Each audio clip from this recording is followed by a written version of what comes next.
everyone, welcome to this week's Sofa Talk. Today with me, I've got mine and Emma's friend Zoe. So Zoe, can you hear us? I can hear you, yeah, hello. Hello, great to have you with us this week. Everyone that comes in, I always start with the first question. So what is your favourite thing and your worst thing about being in isolation at the moment? Okay. Well, I think the worst thing this week has been the rain. I've really not been enjoying that. Last week, well, yeah, most of isolation so far, I've just been in the garden the whole time. Yeah, it's been so nice before, made it so much easier. And yet now it's just kind of rainy, so I'm not enjoying that. Yeah. But my favourite thing, I don't really know. I think I'm just enjoying having more time to do things.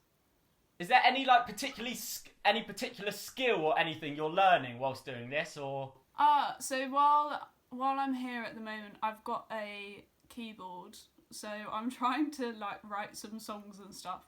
They're really bad, but it's just kind of like exercising a new skill, seeing how that's going. Yeah. And where I'm in the countryside at the moment, which I'm not usually, and it means that when I go on a walk, I get to see loads of cows, and they're just really cute. No. There's some baby cows that are adorable. Are you going on a walk every single day? No, I'm not. I wish I could say I was, but I don't. Well, don't worry. I haven't done any exercise for 2 weeks, so I think you're probably doing better than me. So I have been outside in the past 2 weeks. Yes, you should go for a walk today. Yeah, you're doing better than me. You're doing better than me. So tell us a bit about yourself. Where are you from? How old are you? What do you do? And then if you could also give us, I know this is a lot of questions at once, but if you could also give us a 30-second overview of how you became a follower of Jesus. Okay. I'll do the age one first. I'm 21. I actually turned 21 in isolation. It was a great little birthday. Actually, this plant I have behind me was given to me by you and Emma. You might be able to see that. I had no idea that we gave you that plant, but great. There you go. Thank you for that. And I'm studying biology at the University of Bristol at the moment, but I'm not in Bristol. I'm in York with my parents. So that's quite fun. I quite like the city.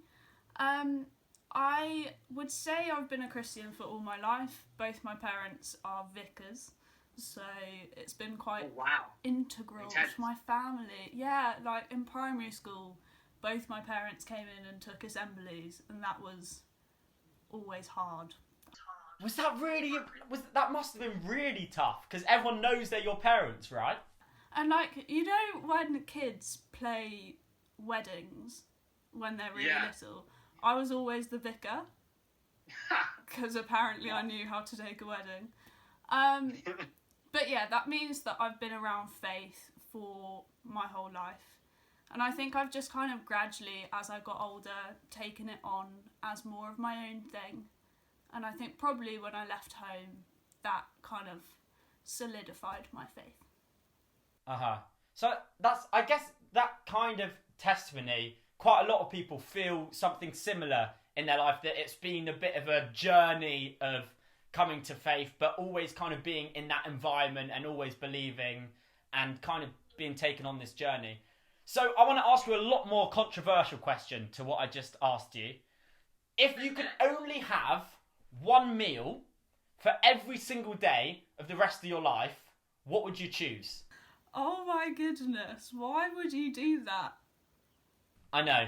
Maybe, I don't know, maybe is it better to ask what would your final meal be? No, actually, I like the original question, because then you've got to think about it being healthy as well as it being your favourite. Do you?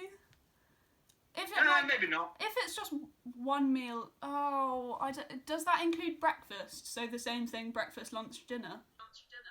Yes, yeah, the same thing. How much variation can I have? Can I have I told you this was going to be controversial. You can have variation. You can have a variation, kind of whatever proper meal though. You can't say like, I want lasagna with a side of burgers, which would probably be mine. I think because food is such a mood thing, I think I am always in the mood for pasta, whether it's like tomato-y or vegetable-y. So any form of spaghetti, I will eat.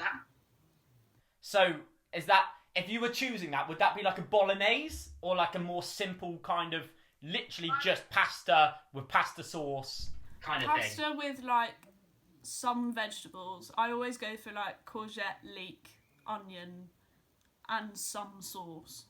Probably cheesy. It's got to be cheesy. You can't live without cheese. Wow. Breakfast, lunch, dinner, every day for the rest of my life. Sorted. I reckon you could learn a lot about a person from their answer to this question. I mean, I reckon I'd go. I mean, I'd go for something like a bit meaty and a bit like, you know, like, I don't know. Food. What if you're not feeling like that though? What if it's like a really hot, sweaty day? You don't want that kind of food. I want that kind of food every day. A big, like, juicy burger with bacon, cheese, onions, sweet potato fries. Oh, it'd be amazing. I'd be happy if I was just offered that every day. To be fair, I could deal with that.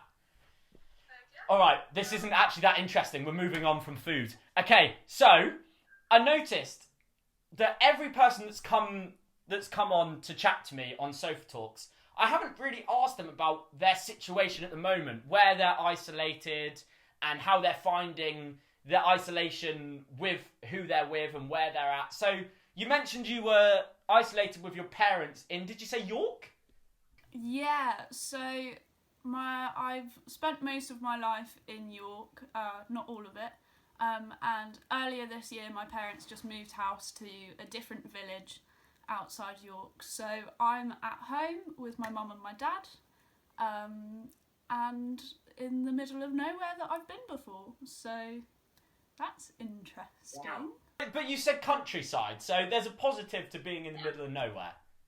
That's true. I do get a bit more freedom in where I can go on my daily walk. So does that mean you've gone from being in a student house? Were you in a student house before to suddenly being with your parents? Yeah, it was quite a dramatic exit actually. My friend rang me and said that she was leaving Bristol that day in half an hour's time. Did I want to go with her because she was driving past somewhere that I was going to be staying? And I said yes, and so 20 minutes later I was in her car and we were on our way from Bristol. So that does sound dramatic. Suddenly having to leave, being always around loads of people, and I mean living in student houses, you can't really get away from people. So going from that kind of situation to being away all the time, that must be really like a massive change for you. Yeah, it's really strange, and like I'm in second year, so this year I've been living with people that I chose to live with. We had so many plans for summer. We wanted to like have picnics all the time, and we were all going to stay in Bristol over summer and kind of socialise the whole time, and then suddenly that's just disappeared, and none of us were expecting it. I guess for lots of the young people, lots of people in the youth, for them, it's kind of quite a similar story in terms of they're used to being at school with people all the time. You know, so many people that you can choose to hang out with, a variety of people, like a massive variety of people. And then suddenly being in this place that could feel a little bit lonely in isolation. So I just want to ask you a couple of questions about how you can deal with that loneliness in this place of isolation. So firstly, what can we do to stop us feeling overwhelmingly lonely? And should we be trying to stop ourselves feeling lonely? I guess it's a really hard question, isn't it? Because you don't necessarily know that you're feeling lonely until it reaches that overwhelming point. Like, sometimes I just feel a bit grumpy or something, and then suddenly it's like, wow, actually I just need people, I need interaction. So I think when it comes to like preventing loneliness, it's just really good to keep busy. And so for me, that's doing my uni work. I've got coursework going on, but also just trying to make the most of that time outside, reading books that I haven't been able to read before. I always try as well to make sure that I have a FaceTime planned for every day of the week, just with someone that I know, if it's one of my siblings or a friend. And actually I'm really enjoying like surprise FaceTiming people, because I think when you like plan a FaceTime earlier in the week, so often it just doesn't happen because people aren't in the mood for it when it actually comes around. So I'll like sneakily FaceTime someone just randomly, and they'll pick up and be so surprised and so happy to see my face that I'm like, yeah, this is happening. We're going to have this conversation now. Talk to me. I guess that gives you a bit more of like the real world in terms, like not everything has to be so planned, but you can just like hang out and chat with people. It's a bit more like bumping into someone in the street, and I quite enjoy that. I think we all need a bit more of that surprise element in our lives at the moment, just because everything seems so fixed and ordinary in our own houses. So yeah, just that kind of planning a day to make sure you have stuff going on. It doesn't really give you the space to feel lonely. Yeah, it's really off topic, but when you were saying that, it really made me think of, I used to watch Made in Chelsea. I'm not sure if it's still on nowadays, but I used to watch it, and they used to always like turn around the corner on their street and just bump into someone randomly, and clearly it's all like fixed. But I always found it hilarious how they'd like video someone just bumping into someone randomly and starting the conversation. But I guess that's kind of what you're... I don't know where my link is here, but it's kind of what you're talking about, isn't it? Like, just that randomness of being able to just chat and hang out. I once went to the places where everyone went in Made in Chelsea. In London, we went to like all the different cafes to try to randomly bump into one of them, but it never worked. But anyway, I've gone really off topic. But I actually watched a video about Made in Chelsea today. Sorry, I'm interrupting, but... Oh, go on. Tell us about the video of Made in Chelsea. Just so nostalgic, because apparently they've been like filming the latest season at the moment, but some of the people from the first season have finally come back because they want the limelight again, and it's just made me really happy. Wait, so Made in Chelsea is still going on, is it? It still happens. There's still like Jamie, Binky, they're still there. Wow, I don't know where I stopped watching it. But what do you reckon the slightly younger than us generation's version of Made in Chelsea is now? Is there something that they all watch that's similar? I just don't know. Yeah, we're getting too old. We're out of touch. So strange. I guess it's all on Netflix now anyway. Yeah, true. Why would you watch some live TV when you can watch whatever you want, whenever you want?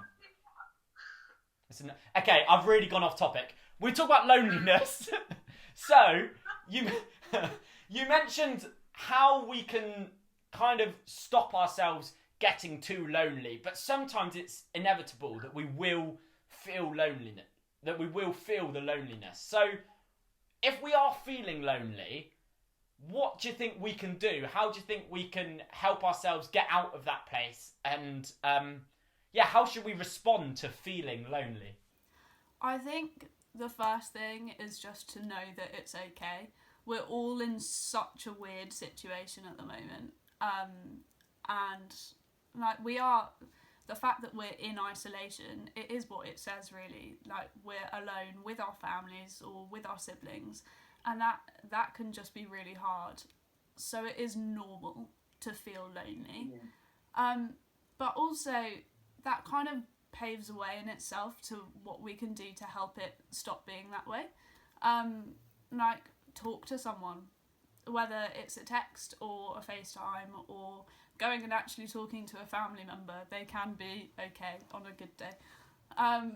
So yeah, that just getting some interaction into your day that isn't scrolling through Instagram or TikTok or whatever, just making sure that you do have real conversation.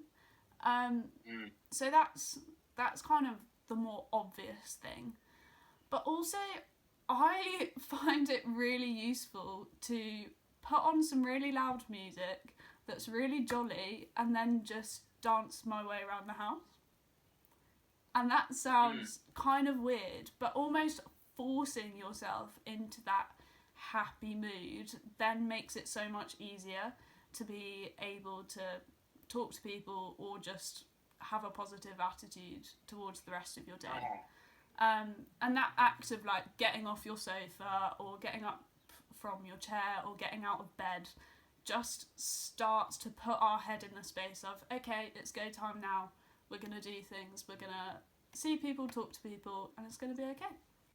Yeah, that is really interesting. Like, just the action of getting off what you're doing, and because it's quite easy to be a bit like slothy. I know a lot of the young people have loads of work that they've got to do as well, but especially when they've done with that, just to be like, oh, I just want to lie down and scroll through social media or just play Xbox. Not that Xbox is a bad thing, because I'm loving playing Xbox at the moment, but just do something, watch some Netflix and just lie there. But that action of getting up and doing something, I think that's really interesting. So Zoe, my last question is, how can we keep our faith and flourish in our faith in a moment when we're feeling lonely? Yeah. So one of my favourite things about God's heart is that he calls us friends.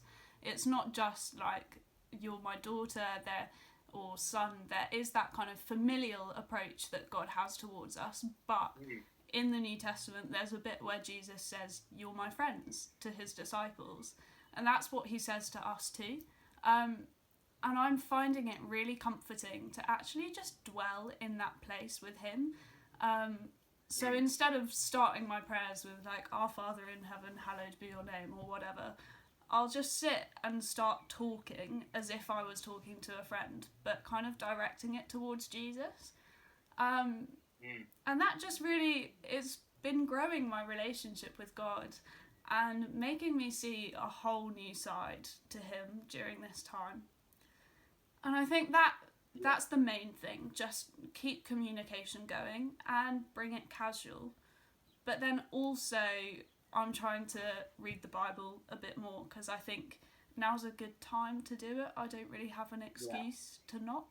And I'm just working through the Psalms at the moment, because they have all these different emotions written in them, all this kind of like pain and grief and stuff, but then also some really happy bits. So that's great. You mentioned dwelling in a place with God. What do you mean?